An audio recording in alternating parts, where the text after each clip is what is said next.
वह पथ क्या, पथिक की कुशलता क्या, जिस पथ पर बिखरे शूल ना हो, नाविक की धैर्य परीक्षा क्या, जब धाराएं प्रतिकूल ना हो। तो धाराएं तो उल्टी आएंगी, मंजिल में पहुंचने का मजा भी तब है। फौजी अधिकारी हूँ, इम्प्लीमेंटेशन, एप्लीकेशन, एग्जीक्यूशन जानता हूँ, नस नस जानता हूँ कैसे काम होता है, कहाँ कहाँ पे लूप होल है, उस गैप को भरना पड़ेगा। पॉलिटिकल विल नहीं है, हम ड्यूटीफुल नहीं है, ड्यूटी इज ब्यूटी, कर्म प्रधान है। आप एक सैन्य अफसर रह चुके हैं, कहते हैं ना कि राजनीतिक दांव पेच बड़े टेढ़े होते हैं, कुछ आ रहे हैं समझ में? हालांकि लोकसभा का इलेक्शन आप लड़ चुके हैं। जनता भी जो चुने हुए प्रतिनिधि हैं उनसे इतना नहीं बोल पाते, लेकिन उनकी जो व्यथा है वो उनकी वाणी में झलकती है, और वो दर्द दूर करने के लिए ही शायद मैं केदार घाटी में आया हूँ।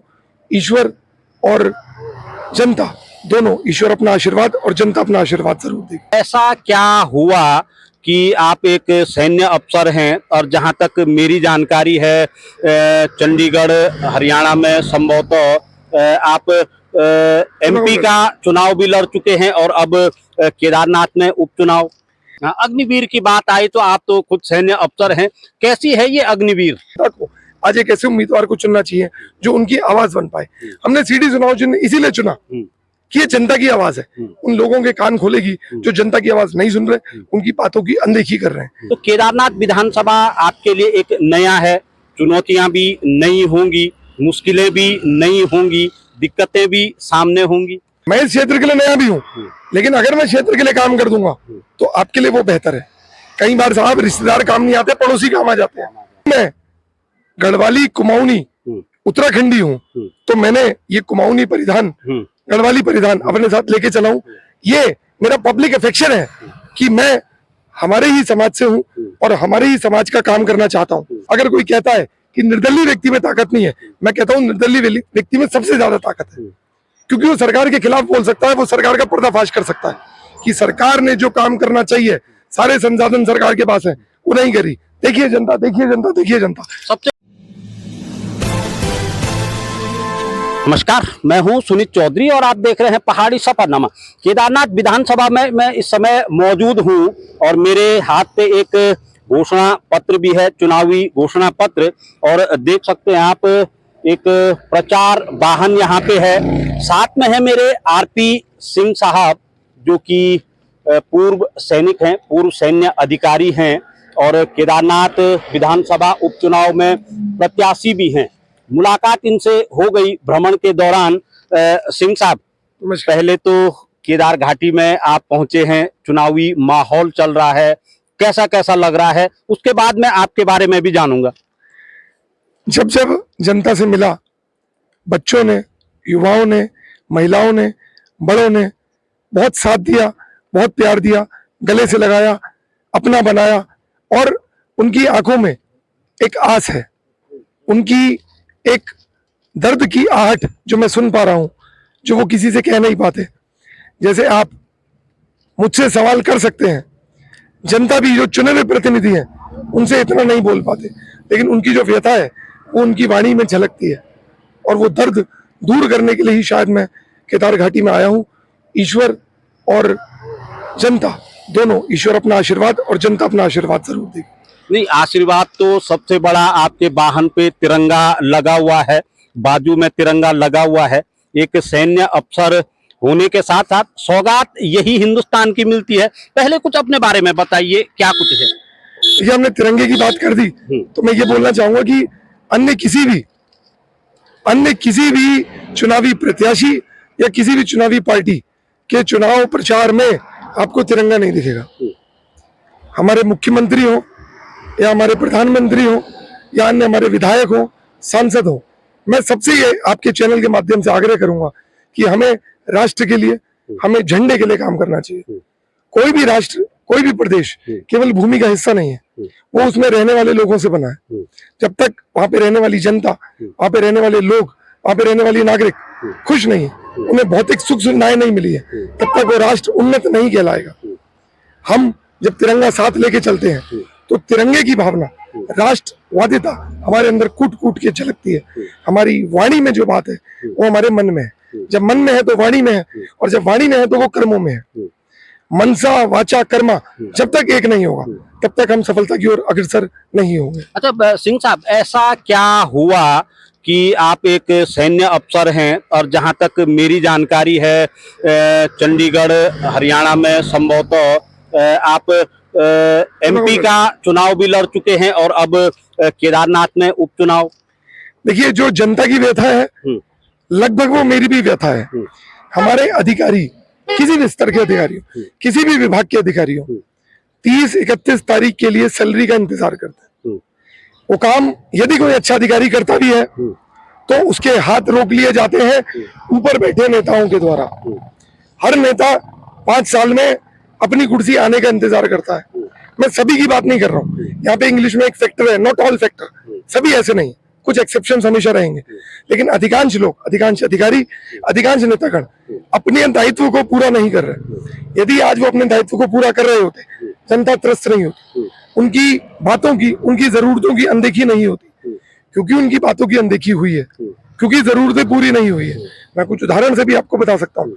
इसीलिए मुझे चाहे चंडीगढ़ में सांसद का, चाहे केदार घाटी में, बाबा की घाटी में विधायक प्रत्याशी का उम्मीदवार बनना पड़ा।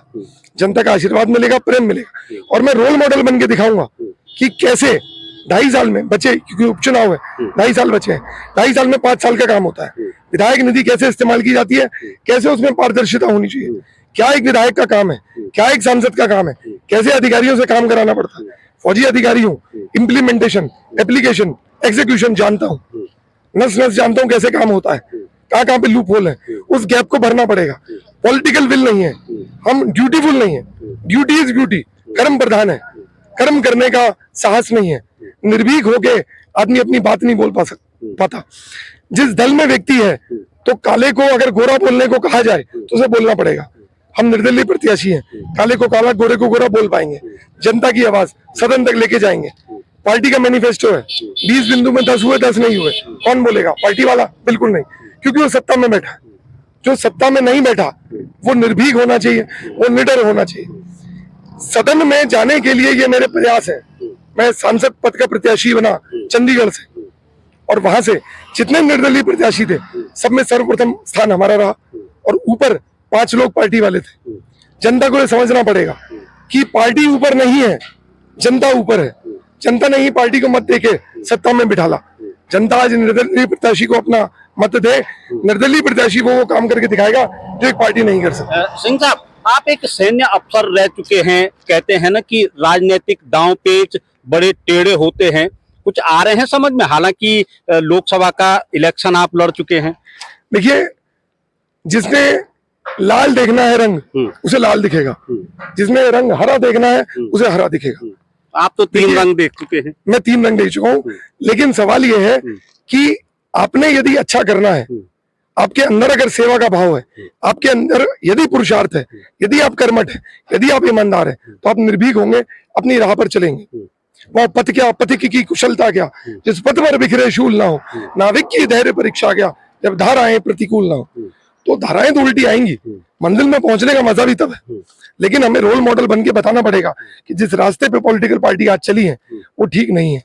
धनबल की राजनीति को, दलबल की राजनीति को हमें छोड़ना पड़ेगा, जनबल की, राष्ट्र दल की राजनीति को हमें आगे लाना पड़ेगा। अच्छा, आपका मैनिफेस्टो मुझे दिख रहा है, और अच्छी बात यह है कि अब तक अगर मैं कहूँ या समझूं कि पहला मैनिफेस्टो मेरे हाथ में है, उपचुनाव हो रहा है, और उन्होंने अपनी पूरी जो स्थिति है वो इसमें जिक्र कर दी है। हालांकि मैं इतना पढ़ नहीं पाऊंगा। क्या कुछ मुख्य मुद्दे हैं जो कि केदार घाटी को लेकर के इस मैनिफेस्टो में है? देखिए, कुछ मुद्दे हमने हमारी समझ, हमारे विवेक से, हमारे भ्रमण से इसमें पहले से लिखे। मैं आपके न्यूज चैनल पहाड़ी सफरनामा के माध्यम से सभी जनता को, चाहे वो केदारनाथ की हो, उत्तराखंड की हो, भारत की हो, ये कहना चाहूंगा कि ये ना केवल केदारनाथी का, ना केवल उत्तराखंड का, वरन ये पूरे भारत का सर्वश्रेष्ठ इलेक्शन मैनिफेस्टो है। कैसे, मैं बताता हूं। देखिए, आज कोई भी पार्टी अपना इलेक्शन मैनिफेस्टो घोषित करती है तो बड़ी जाहिर सी बात है, वो कहती है ये पार्टी का इलेक्शन मैनिफेस्टो है। मैं तो कहता हूँ ये जनता का इलेक्शन मैनिफेस्टो है, क्योंकि इसमें जनता के बिंदु है। हमने केदार घाटी के लिए स्थानीय रोजगार, पलायन की रोकथाम, नशा मुक्ति, हमारी पहाड़ियां जो कूड़े से पटी हैं उसको दूर करना, हमारे अस्पतालों की व्यवस्था को ठीक करना, हमारी शिक्षा व्यवस्था को ठीक करना, हमारे जो पूर्व सैनिक हैं उनकी कुछ प्रॉब्लम्स है उनको दूर करना, ऐसे तमाम मुद्दों को हमने इसमें लिखा है।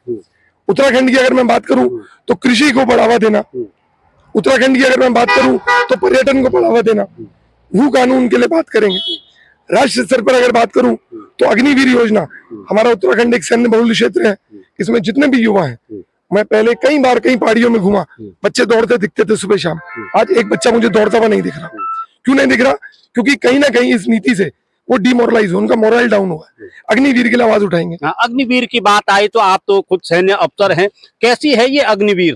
देखिए, अग्निवीर एक व्यवस्था है जिससे सरकार का थोड़ा पैसा तो बचेगा, लेकिन कहीं ना कहीं नहीं, देश सुरक्षित रहेगा, सरकार का पैसा तो बचेगा, लेकिन कहीं ना कहीं जो हमारे युवा हैं उनको एक इनसिक्योरिटी का भाव आएगा, क्योंकि 4 साल बाद मेरा क्या होगा, क्योंकि उसने अपनी जवानी देश को दी, जवानी के बाद उसका क्या होगा।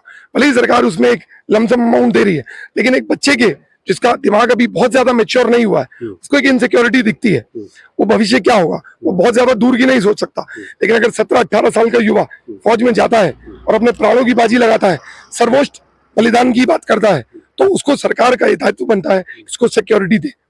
तो अग्निवीर के बारे में भी आवाज हम उठाएंगे।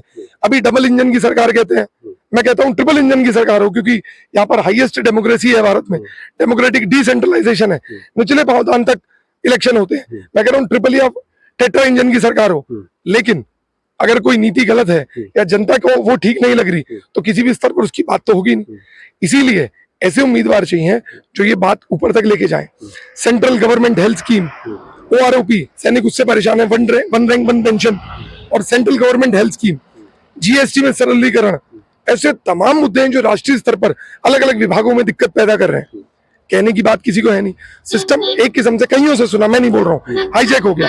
आज कोई सरकार के खिलाफ, उसकी नीति के खिलाफ अगर बोल पड़े तो उसमें ABC चीजें हो जाती है। मैं आपको ये बोलना चाहता हूँ कि जनता को आज एक ऐसे उम्मीदवार को चुनना चाहिए जो उनकी आवाज बन पाए। हमने CD चुनाव इसीलिए चुना कि ये जनता की आवाज है, उन लोगों के कान खोलेगी जो जनता की आवाज नहीं सुन रहे, उनकी बातों की अनदेखी कर रहे हैं। सांसद का चुनाव चंडीगढ़ में लड़ा, केदार घाटी में चुनाव लड़ रहा हूँ, उपचुनाव, ये उनके लिए उपचुनाव है क्योंकि उन्होंने चुनावी मुद्दा ही नहीं बनाया। हमने इसमें 2 बिंदु ब्लैंक भी छोड़े हैं। क्यों छोड़े? कि यदि हमारी समझ में जनता की बात 1 या 2 रह भी गई तो जनता उसमें लिख सकती है। हमारा एक वेबसाइट बनेगी, हमारा एक ऐप बनेगा, हमारा एक हेल्पलाइन नंबर बनेगा, हमारा एक स्थानीय दफ्तर बनेगा।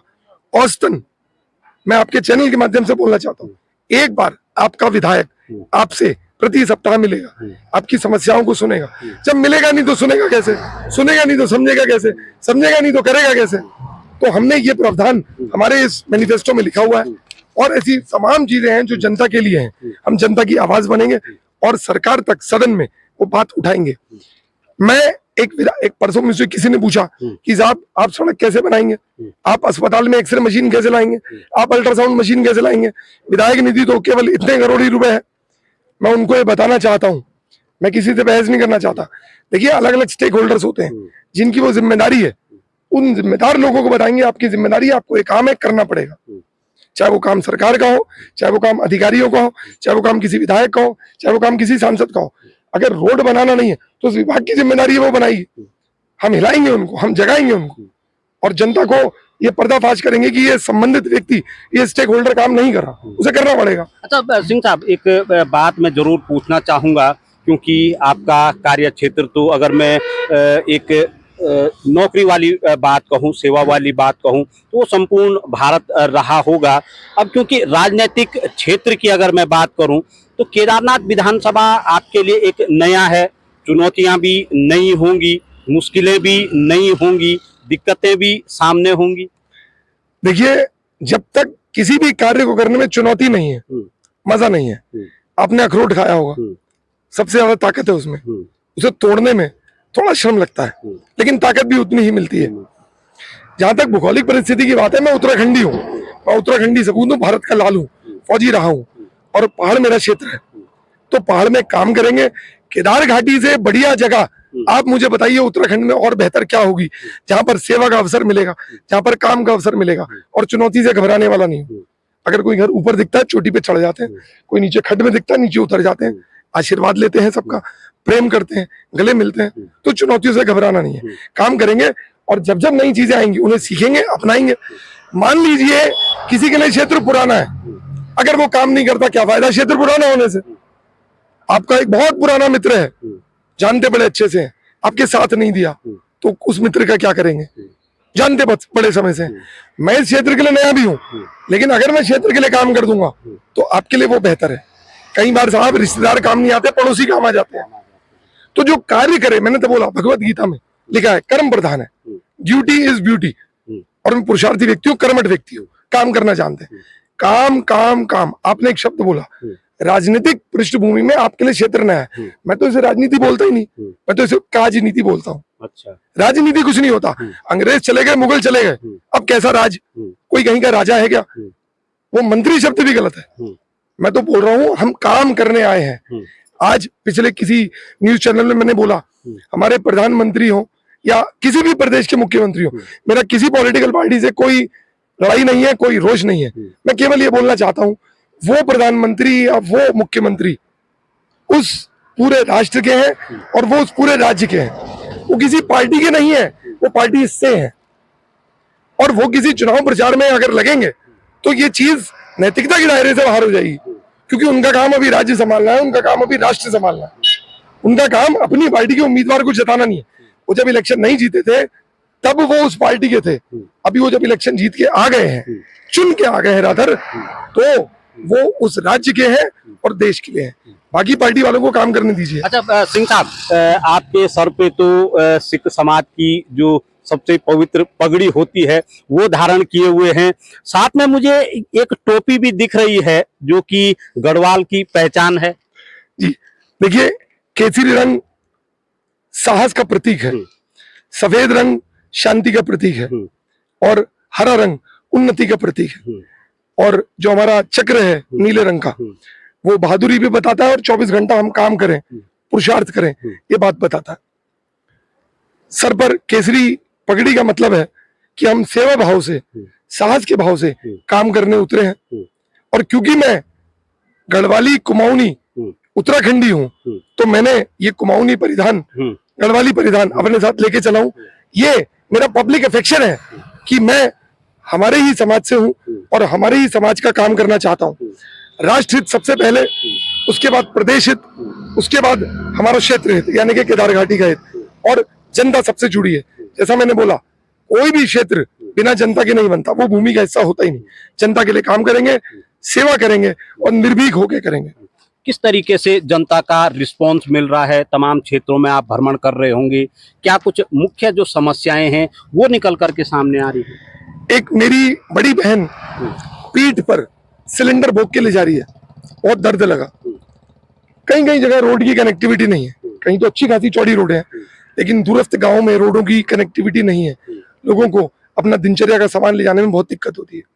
कई लोगों को अस्पताल का इलाज कराने के लिए जौलीग्रांट तक जाना पड़ता है। यहाँ पर मूलभूत सुविधाएं होनी चाहिए। कई रोजगार के साधन, अवसर यहाँ पर नहीं है, युवा बेरोजगार घूम रहे हैं। एक रोड मैप बहुत जरूरी है। लोगों की आंख में एक आस है, उनके पास विकल्प नहीं है। आज विकल्प के रूप में मैं सामने आया हूँ। मैंने फिर बताया, अगर कोई ये कहता है कि एक विधायक में ताकत नहीं है, वो गलत कहता है। अगर कोई कहता है कि निर्दलीय व्यक्ति में ताकत नहीं है, मैं कहता हूँ निर्दलीय व्यक्ति में सबसे ज्यादा ताकत है, क्योंकि वो सरकार के खिलाफ बोल सकता है, वो सरकार का पर्दाफाश कर सकता है कि सरकार ने जो काम करना चाहिए, सारे संसाधन सरकार के पास है, वो नहीं करी। देखिए जनता, देखिए जनता, देखिए जनता। सबसे बड़ी ताकत तो यही है कि बड़े बड़े राजनीतिक दलों के बीच में नामांकन करना ही सबसे बड़ी ताकत है। देखिए, नामांकन करना आज के टाइम पे, आपको बताऊं, आपने बहुत अच्छी बात करी, मेरे दर्द का एक तार छेड़ा। मैं एक PIL भी डालूंगा इलेक्शन कमीशन को सुप्रीम कोर्ट में कि एक निर्दलीय प्रत्याशी का नामांकन करना एक सबसे बड़ी पीड़ा है। चुनाव चिन्ह उसको केवल 14 से 16 दिन पहले मिलता है और उससे पहले वो प्रचार ही नहीं कर सकता, और उसके बाद भी 4-5 मीटिंग्स में बुलाया जाता है। एक दिन पहले चुनाव प्रचार खत्म हो जाता है। तो इतनी दुविधाएं हैं। नामांकन करना मतलब आधा चुनाव लड़ लेना, लगभग इतने के समान। तो ये चुनौतियां लड़ रहे हैं और एक दिन ऐसा आएगा कि जनता को इस बात का आभास होगा कि कौन अपना है और कौन पराया। ढोल नगाड़े बजा के आप लास्ट दिन हल्ला गुल्ला तो कर सकते हैं, लेकिन सत्यता से जनता को दूर नहीं कर सकते। चलिए आरपी सिंह साहब मेरे साथ इस समय मौजूद थे, जो कि केदारनाथ विधानसभा उपचुनाव में प्रत्याशी हैं, निर्दलीय तौर पे यहाँ पे प्रत्याशी के तौर पे हैं और लगातार लगे हैं क्षेत्र भ्रमण पे। आज अचानक ही केदार घाटी में गुजर रहा था तो सिंह साहब से बातचीत हुई। सैन्य अफसर हैं, मूल रूप से उत्तराखंड से जुड़े हुए हैं, अपना काफी लंबा समय सेना में उन्होंने दिया है और अब चुनावी रण में, केदार के चुनावी रण में उतरे हैं। तो चलिए फिर विस्तृत रूप से वार्ता करेंगे, क्या इनका रोड मैप रहेगा पूरी विधानसभा को लेकर के, उस पर भी मैं आगे चर्चा करूंगा। बहरहाल मुझे दीजिए इजाजत और आप देखते रहिए पहाड़ी सफरनामा।